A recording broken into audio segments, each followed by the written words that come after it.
The Iowa State Fairgrounds on a cold February afternoon. 22,000 people packed into folding chairs and standing room, red hats visible in every direction, the air thick with anticipation and diesel exhaust from the generator trucks powering the stage. Donald Trump was 40 minutes into what his campaign had billed as a major policy address on immigration and the economy, but like most of his rallies, it had become a free associative performance art piece touching on everything from dishwashers to Hannibal Lecter to the size of his crowds compared to Elton John's farewell tour. Congresswoman Jasmine Crockett was not supposed to be there. Her presence was unannounced, her seat in the press overflow section unreserved. She wore a navy blazer over a white blouse, her hair pulled back, a leather portfolio resting on her lap. To anyone watching, she appeared to be just another credentialed journalist in a sea of reporters, but she had not come to write a story. She had come because 3 days earlier, Trump had mentioned her by name at a New Hampshire event, calling her a DEI hire who didn't understand basic economics and wouldn't last 2 years in Congress before resigning in embarrassment. The crowd had laughed. The clip had gone viral. Conservative commentators had spent 72 hours gleefully repeating the insult across cable news and social media. Jasmine Crockett had watched every second of it, and she had been preparing ever since. Trump was in the middle of a tangent about energy independence when someone in the crowd shouted her name. The former president paused, squinted toward the general direction of the shout, and grinned. What came next would be replayed millions of times, dissected frame by frame, and become the single most shared political clip of the month. Trump leaned into the microphone, his voice dropping into that conspiratorial tone he used when he was about to say something he knew would provoke a reaction, and said this: "I heard she's here somewhere, Jasmine Crockett. You know who that is? Texas congresswoman. Very angry person. Got elected because of DEI, not because of qualifications. Doesn't know the first thing about economics, doesn't know the first thing about energy policy. I've forgotten more about business than she'll ever learn. But she's here today. Maybe she wants to ask me a question. Maybe she wants to challenge the greatest deal maker in American history. Good luck with that, sweetheart." The crowd erupted. 22,000 people laughing, applauding, some standing to scan the press section for her face. Trump basked in it, hands raised in that familiar gesture of mock humility, soaking in the energy like a man who had just delivered the punchline of the year. Jasmine Crockett did not move. Her face remained completely neutral. She did not look up from her portfolio. She did not react to the cameras swinging toward the press section. To the reporters seated near her, she appeared almost unnaturally still, as if she had not heard the insult at all or had decided it was beneath acknowledgement. But her right hand, hidden beneath the portfolio, pressed the record button on her iPhone, which was positioned face up on her lap, microphone pointed directly toward the stage. Trump continued for another 35 minutes. He talked about tariffs, he talked about China, he talked about how weak Biden looked walking upstairs. The rally ended with his usual closing: "God bless you, God bless Iowa, God bless the United States of America." Music blared. The crowd filed out slowly, taking selfies, buying merchandise from vendors near the exits. The press section emptied. Jasmine Crockett remained seated for another 12 minutes, watching the stage crew dismantle the podium, watching Trump's security detail escort him toward the SUVs waiting behind the stage. Then she stood, walked calmly to the parking lot, got into her rental car, and drove directly to the Cedar Rapids Airport Marriott, where she had reserved a conference room under a false name. By the time Trump's plane was wheels up out of Des Moines, she had already uploaded the audio file to her laptop and begun working. What she had recorded was more than just an insult. What she had recorded was a confession, and by the time the sun set over Iowa that evening, she would have the receipts to prove it. 48 hours later, Jasmine Crockett released a 17-minute video titled simply, "The Greatest Deal Maker in American History, a Fact Check." It opened with the full audio clip of Trump's dismissal at the Iowa rally, his voice dripping with contempt, the crowd's laughter echoing in the background. Then her voice calm and measured, almost gentle. "The former president called me unqualified. He said he's forgotten more about business than I'll ever learn. He invited me to challenge him, so let's do that. Let's examine the business record of the man who just called me a DEI hire on national television. Let's look at what the greatest deal maker in American history has actually accomplished." I brought receipts. The first folder appeared on screen. It was labeled Trump Entertainment Resorts in block letters, a single red tab visible on the right edge. She opened it with the deliberate care of someone handling evidence in a courtroom, and when she began to speak, her voice carried no anger, no sarcasm, no emotional charge whatsoever. Just documented facts, delivered in the measured cadence of a prosecutor who knows the jury is already convinced but wants to make sure the record is complete.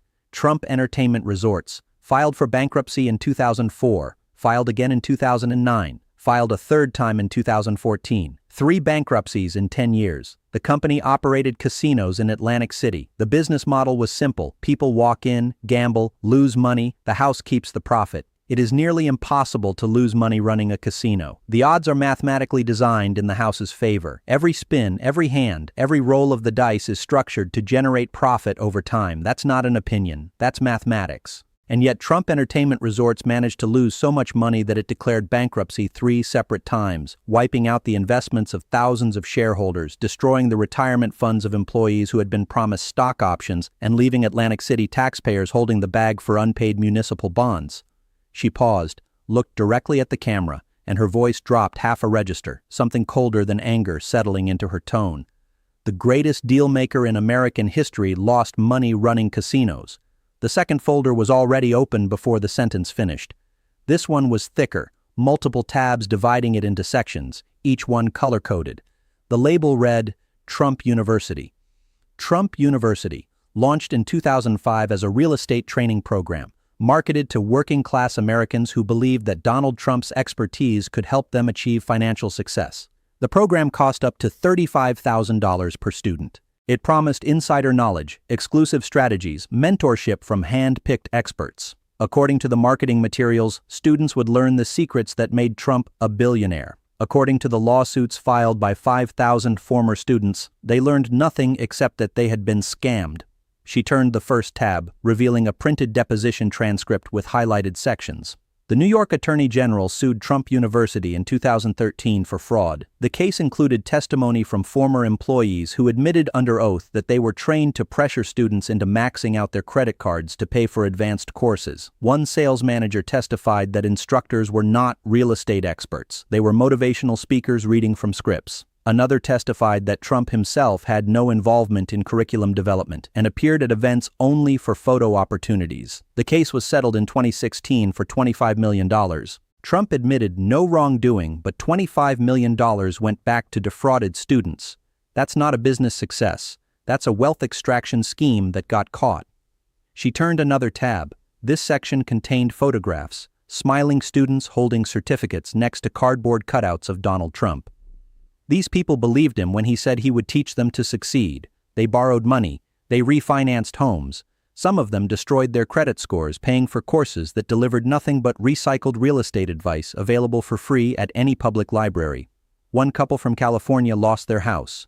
A single mother from Texas declared bankruptcy. A retired teacher from Florida spent her entire pension on the Gold Elite program, which promised one-on-one mentorship. She never received a single personalized session. She received pre-recorded videos and a binder full of generic templates. Jasmine Crockett closed the folder, set it aside, and reached for the third.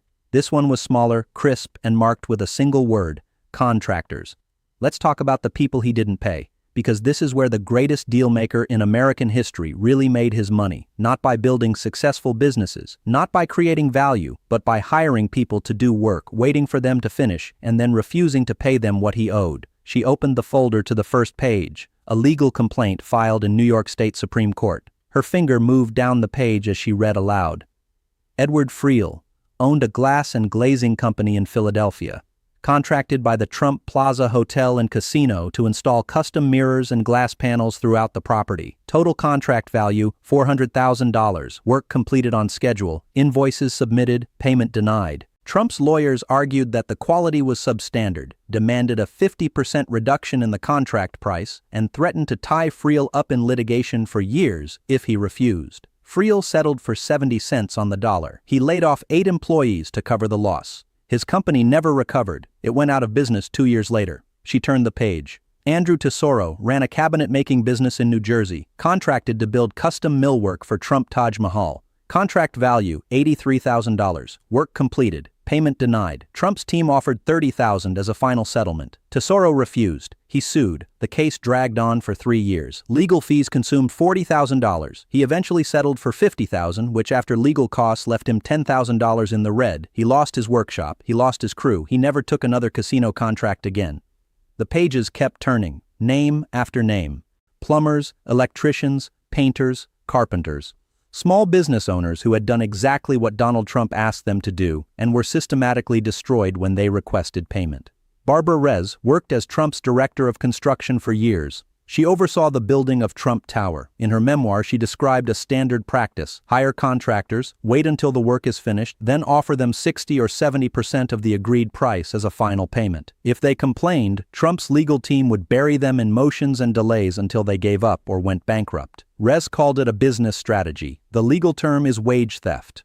Jasmine Crockett paused. She looked directly into the camera. Her voice did not rise. It did not sharpen. It simply carried the weight of what she had just documented. The greatest dealmaker in American history built his fortune by refusing to pay working people for their labor. The fourth folder was the largest yet. It sat on the table beside her like a physical monument to something too big to be contained in a single document. The label read, Deutsche Bank. Let's talk about the loans, because Donald Trump loves to talk about how rich he is, how successful his businesses are, how many properties he owns. What he does not talk about is how he paid for them, or more accurately, how he didn't pay for them. She opened the folder to a summary sheet covered in highlighted figures. Deutsche Bank loaned Donald Trump over $2 billion across multiple real estate projects between 1998 and 2016. That's not an estimate. That's documented in financial disclosures and investigative reporting by the New York Times. $2 billion. And here's what happened to a significant portion of that money. She turned to a tabbed section marked Defaults and Restructuring. In 2008, Trump defaulted on a $640 million loan tied to the Trump International Hotel and Tower in Chicago. The project had gone over budget. Sales projections failed to materialize. Trump couldn't make the payments. Instead of foreclosing, Deutsche Bank restructured the loan, extended the timeline, reduced the interest rate. Trump called this a smart negotiation. Financial analysts called it a bailout. The bank took a loss. Trump kept the building. Another tab, another default. In 2012, Trump defaulted on loans tied to the Trump National Doral Golf Resort in Miami. Again, Deutsche Bank restructured. Again, Trump avoided foreclosure. Again, he publicly claimed success while privately receiving concessions that allowed him to keep properties he could not afford. She looked up from the documents, her expression unchanged, her voice clinical. Here's the question no one at that rally in Iowa thought to ask. If Donald Trump is such a brilliant dealmaker, why does he keep defaulting on loans? If his businesses are so successful, why does he need banks to continually forgive debt? And why would Deutsche Bank, after multiple defaults, continue lending him money when every other major American bank had blacklisted him as too high risk? She turned to the final tab in the Deutsche Bank section. It was marked Suspicious Activity Reports. The answer came in 2019 when congressional investigators revealed that Deutsche Bank's internal compliance team had flagged multiple Trump transactions as potentially involving money laundering. The compliance officers recommended that the bank file suspicious activity reports with the Treasury Department. Senior executives at Deutsche Bank overruled them. The reports were never filed. The loans continued, and when investigators asked why the bank would protect Trump despite clear internal warnings, current and former employees testified that the relationship was considered too politically valuable to sever. Jasmine Crockett closed the folder slowly, the sound of the pages settling somehow louder than it should have been. The greatest deal maker in American history stayed afloat because one foreign bank ignored its own fraud detection protocols to keep him in business. The fifth folder was slim. It was labeled Tax Returns, and when she opened it, only a single document was visible: a New York Times investigative summary published in 2020. The New York Times obtained Donald Trump's tax returns covering 18 years. The findings were extraordinary. In 10 of those 18 years, Trump paid $0 in federal income taxes. Zero. In 2016 and 2017, the years he entered and served as President of the United States, he paid a total of $750 per year. Not $750,000, $750. That's less than a full-time worker earning $15 an hour pays in federal taxes. She let that sit in the air for a moment. No elaboration, no commentary, just the number. The returns also revealed that Trump's businesses were losing money at an extraordinary rate. Between 2000 and 2018, his core businesses reported losses exceeding $300 million. His golf courses alone lost $315 million. The Trump Corporation, the entity that manages his hotels and licensing deals, showed consistent annual losses. The only years Trump reported significant income were years when he was paid for The Apprentice or when he sold branding rights to buildings he did not own. She closed the folder, set it aside, and reached for the final one. This folder was different. It was not labeled with a company name or a financial scandal. It was labeled Veterans. Her tone shifted, not dramatically, but something in her voice became quieter, slower, more deliberate. Trump's most famous property in Washington, D.C. is the Trump International Hotel, located in the old post office building on Pennsylvania Avenue. It's a historic building, leased from the federal government. The lease agreement required Trump to spend $200 million renovating the property and to hire union labor for the construction work. He spent the money, but according to reporting by The Washington Post and investigations by the House Oversight Committee, many of the contractors were never paid in full. Plumbers, electricians, tile setters, carpenters, the same pattern we saw in Atlantic City repeated in the nation's capital. She turned the page. One of those contractors was a small electrical company owned by a Marine Corps veteran named Miguel Hernandez. Hernandez served 2 tours in Iraq.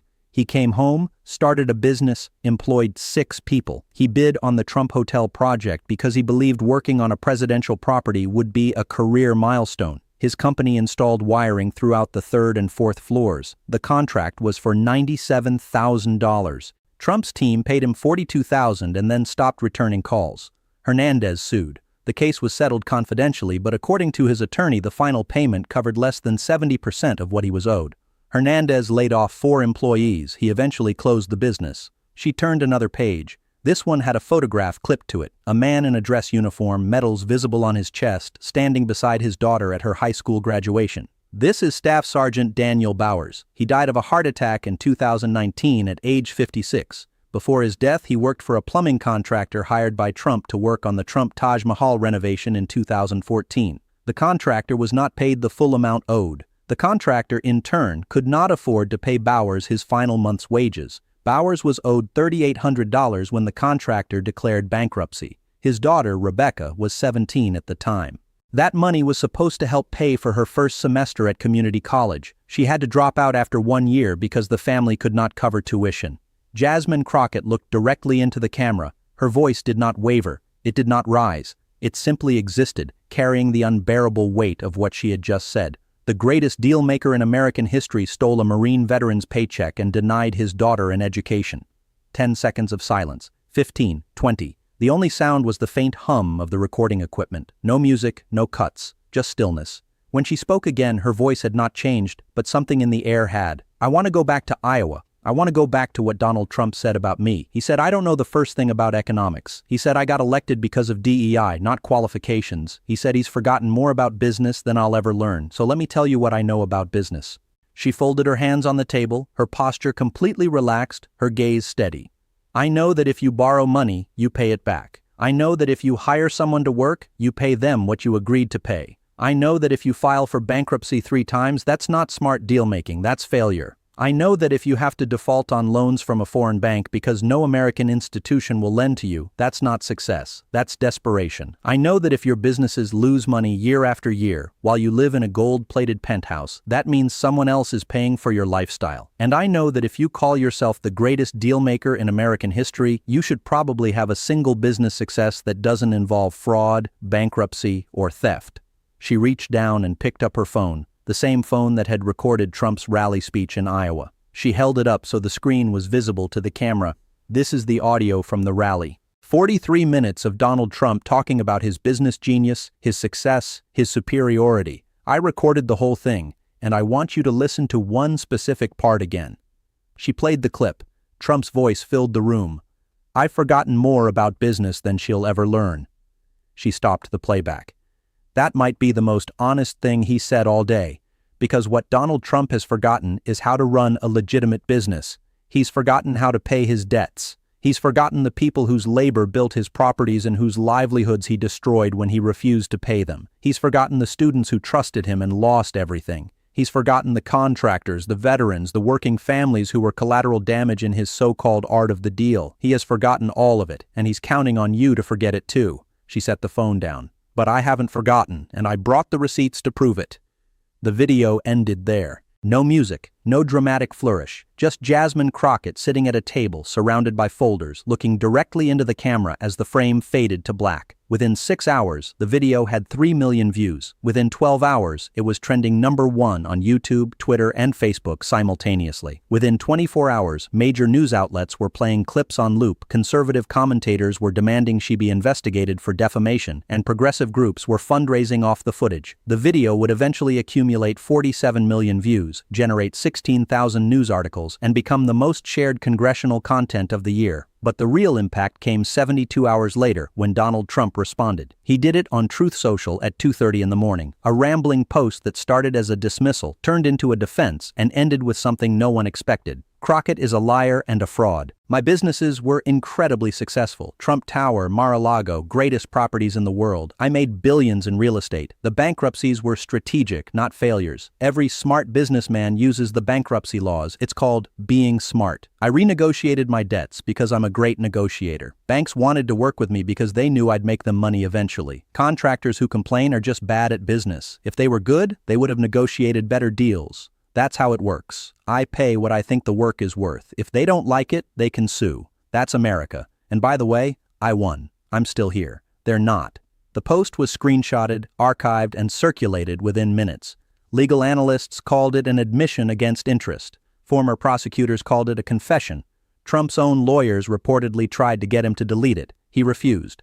Jasmine Crockett did not respond immediately. She waited 48 hours. Then she released a second video. This one was 3 minutes long. She sat in the same chair in front of the same folders. Her expression had not changed. Her voice carried the same measured calm. The former president just confirmed everything I documented. He admitted that he renegotiated debts because banks had no choice but to accept his terms. He admitted that he pays contractors what he thinks they're worth, not what he agreed to pay them. He admitted that his strategy is to force people to sue him, knowing that most cannot afford the legal costs. He called this smart business. The law calls it fraud. The people whose lives he destroyed call it theft. And I call it exactly what it is, a decades-long pattern of using wealth and power to exploit people who trusted him. She leaned forward slightly, her hands folded, her gaze unwavering. He said, "I don't understand economics, but I understand this. If you build your empire by stealing from workers, defrauding students, and defaulting on loans, you're not a deal maker. You're a con artist who got elected president, and sooner or later, the bill comes due." The video ended. This time, there was no viral explosion. This time, there was something quieter and more lasting. News cycles moved on. Trump posted more rants, but the folder video remained. It was saved, archived, and referenced in dozens of congressional hearings over the following months. It became required viewing in some political science courses. It was cited in legal briefs. It appeared in campaign ads. And every time Donald Trump claimed to be a brilliant businessman, someone somewhere would post the link to Jasmine Crockett's 17-minute video, and the conversation would end. 3 months later, Jasmine Crockett appeared on a Sunday morning political show. The host asked her if she regretted going to the Iowa rally, if she thought the confrontation had been worth the backlash she received from Trump's supporters. She smiled, not in triumph, not in satisfaction, just the faint, tired smile of someone who had done what needed to be done and was ready to move on. He called me unqualified. He invited me to challenge him. I did exactly what he asked. I just brought documentation. If that makes me unqualified, then I'm proud to be unqualified, because I'd rather be unqualified with receipts than the greatest deal maker in history with 6 bankruptcies and a Truth Social confession. The host laughed. The audience applauded, and Jasmine Crockett turned to the next question, her leather portfolio resting on her lap, ready as always, because she had learned something in that Iowa conference room, something that would serve her for the rest of her career. Powerful men will always dismiss you. They will always underestimate you. They will always assume that your presence is a mistake and that your voice does not matter. But if you come prepared, if you bring the receipts, if you stay calm while they collapse, you don't have to make them respect you. You just have to make them confess. And Donald Trump, the self-proclaimed greatest deal maker in American history, had done exactly that.